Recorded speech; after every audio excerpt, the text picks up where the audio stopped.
دل کو نرم کرنا بہت ضروری ہے. دلوں کی سختیاں آج گناہوں کی طرف مائل کرتی ہیں. ہمارا دل سخت ہے یا نرم ہے، اس کو پہچاننے کے کئی تھرمامیٹر دیے گئے ہیں ہمارے پاس. چیک کرو ہمارا دل کس پوزیشن میں ہے آج. امام غزالی فرماتے ہیں 3 علامتیں ایسی ہیں جس سے پتہ چل جاتا ہے انسان کا دل سخت ہے یا نرم ہے، بیمار ہے یا صحت یاب ہے. یہ ڈاکٹر لوگ اسکیننگ سے یا سونوگرافی سے نہیں بتا سکتے کہ تمہارے دل کی یہ کیفیت. کیسے اس کو اہل بصیرت سمجھ سکتے؟ فرماتے ہیں کہ اگر مسجد میں زیادہ دیر تک بیٹھ نہیں پاتا تو سمجھ لو اس کا دل بیمار ہے، اس کا دل سخت ہو چکا ہے، اس کو مسجد میں بیٹھنے نہیں دیتا. یہی دل ٹیلی ویژن کے سامنے 3 گھنٹے بیٹھے، اس کو کچھ بھی اکتاہٹ نہیں آتی، موبائل پر گیم کھیلتا رہتا ہے. 4 گھنٹے گزر گئے کہ 5 گھنٹے گزر گئے اسے پتہ ہی نہیں. آج ایک سروے کے مطابق ہر انسان جو موبائل چلاتا ہے اس میں 18 گھنٹے وہ بزی ہے دن کے. کئی جگہوں پر ایسے حالات آئے 18 گھنٹے دن میں ہوتے ہی ہے 24 گھنٹے، جس میں 6 گھنٹے اگر آرام کے نکالے تو باقی پورے 18 گھنٹے کیسے انسان بزی رہ سکتا ہے؟ اس میں کھانا بھی ہے، پینا بھی ہے، حاجتیں بھی ہیں. لیکن سروے کے مطابق یہ بھی بات آئی ہے کہ 18 گھنٹے کنزیوم کرتے ہیں. میرے عزیزوں، اس میں کوئی اکتاہٹ اور اس میں کوئی ملال نہیں آتا، بیزارگی نہیں آتی. اور اللہ کے گھر میں یہاں فرض سے نماز سے ابھی سلام پھیرا کیا کہ بھاگنے کی تمنا ہوتی ہے. کئی جگہوں پر تو ایسا ہے. اسی لیے اللہ کے نبی صلی اللہ تعالی علیہ وسلم کی ایک حدیث میں سناتا ہوں. ارشاد فرماتے 2 چیزیں کسی منافق کے اندر جمع نہیں ہو سکتی. 2 چیزیں منافق آدمی کے اندر آ ہی نہیں سکتی. وہ کیا چیزیں ہیں؟ حضور پاک صلی اللہ تعالی علیہ وسلم فرماتے ہیں اچھے اخلاق منافق کے اندر نہیں آتے، اور اللہ کی اور اس کے رسول کی ہر بات پر یقین یہ منافق کے اندر نہیں آ سکتے. اور منافق کی یہ علامتیں بتاتے بتاتے میرے نبی نے فرمایا دیکھنا کہ مسجد میں منافق سب سے اخیر میں آئے گا اور سب سے جلدی بھاگے گا. اس کا دل نہیں لگتا، دل سخت ہو چکا ہے. اور بازار میں سب سے پہلے جائے گا اور سب سے لاسٹ میں نکلے گا. بازار اس کے دل لگنے کی جگہ ہے، اس کے وہاں پر تفریح کی جگہ ہے. اور مومن کی علامت یہ فرمایا کہ مومن مسجد میں جلدی آتا ہے اور دیر سے جاتا ہے، اس کا دل لگا رہتا ہے. اور مومن بازار میں لوگوں کے شروعات میں نہیں، اپنی ضرورت کے مطابق گیا اور نکل آیا. اور فرماتے ہیں میرے آقا صلی اللہ علیہ وسلم روئے زمین پر سب سے اچھی جگہوں میں سے کوئی جگہ ہے تو اللہ کا گھر ہے، مسجد ہے. اور سب سے بری جگہوں کے متعلق فرمایا بازار ہے. اب یہاں پر دلوں کے متعلق میں عرض کر رہا ہوں کہ کس کا دل کس پوزیشن میں ہے، اسے آج خود آزما لینا چاہیے. دوسری علامت امام غزالی فرماتے ہیں قرآن پاک کھولے گا وہ صفحہ 2 صفحہ سے زیادہ پڑھ نہیں پائے گا، بند کرنے کا دل کرے گا. یہ تو چھوڑو اٹھانے کے بعد پڑھنے نہ پڑھنے کی بات ہے، کچھ تو چھونا بھی نہیں چاہتے، اٹھاتے ہی نہیں. سال پورا ہو گیا تو قرآن پکڑتے نہیں، تو پھر دل کی کیفیت کیا ہو چکی ہوگی؟ دل کیسا مریض ہوگا؟ بعض لوگ ہم سے یہ کہتے بھی تھے کہ حضرت پڑھنا تو آتا نہیں، کیا کریں گے قرآن کا؟ کہا اٹھانا تو آتا ہے. میں نے ان سے پوچھا قرآن اٹھانا تو آتا ہے، جب قسم کھانے کی بات ہوتی ہے تو کیسے قرآن اٹھا لیتے ہو، سر پہ رکھ لیتے ہو؟ اسی طرح سے قرآن کو ہی اٹھا کر کے سینے سے لگا کر اللہ کی بارگاہ میں دعا کرو کہ مولا میرے دل کے دروازے کھول دے. اور قرآن کوئی سخت چیز نہیں ہے، اللہ وعدہ فرما رہا ہے ہم نے قرآن یاد کرنے کے لیے آسان بنایا ہے. کوئی یاد کرنے والا؟ وہ خود قرآن تمہارے دل میں اتر جائے گا. کوشش کرو. دل کی بیماری کی 2 علامتیں میں نے بتایا. اگر بیمار دل ہے تو زیادہ یہاں بیٹھ نہیں سکتا اور زیادہ دیر قرآن پڑھ نہیں پاتا. تیسری بات فرماتے ہیں کہ تیسری علامت یہ ہے کہ ہمارا دل اگر سخت ہو چکا ہے تو جیب میں پیسے ہوں گے لیکن کوئی مانگ رہا ہوگا اللہ کے نام پر، دینے کی طبیعت نہیں ہے، کہیں دینے کی طبیعت نہیں کرتی.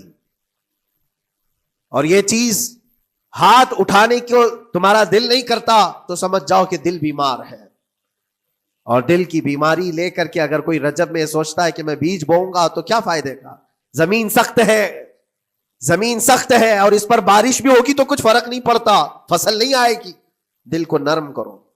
اور ایک علامت میں بتاؤں، اور ایک علامت کہ دل نرم ہے یا سخت ہے، اس کی ایک علامت یہ بھی ہے اللہ کا جب ذکر کرے، جنت کا جب ذکر کرے، جہنم کے عذابات کا ذکر کرے، قبر کے معاملات کا ذکر کرے، حشر کے سوالات کا ذکر کرے تو اس کی آنکھیں ڈبڈبا جائیں اور آنسو نکل آنے لگے، قرآن کی آیتیں سن کر کے اس کا دل ہلنے لگے اور آنسو آ گئے، تو سمجھ جاؤ کہ اس کا دل نرم ہے، ابھی اس کا دل بیمار نہیں ہوا، ابھی اس کا دل بیمار نہیں ہوا۔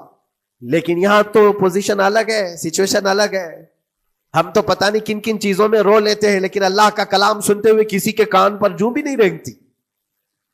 لوگ تو گانوں پر تھرکنے والے اور نغموں پر اچھل کود کرنے والے وجد کی بات کرتے ہیں، لیکن اللہ کا کلام پڑھنے پر کوئی کسی کو وجد کیوں نہیں آتا؟ یہ ایمان کی علامت ہے۔ قرآن میں اللہ نے فرمایا اذا تلیت علیہم آیاتہ زادتہم ایمانا، جب اللہ کی آیتیں ان پر تلاوت کی جاتی ہیں مومنین پر، ان کا ایمان بڑھ جاتا ہے۔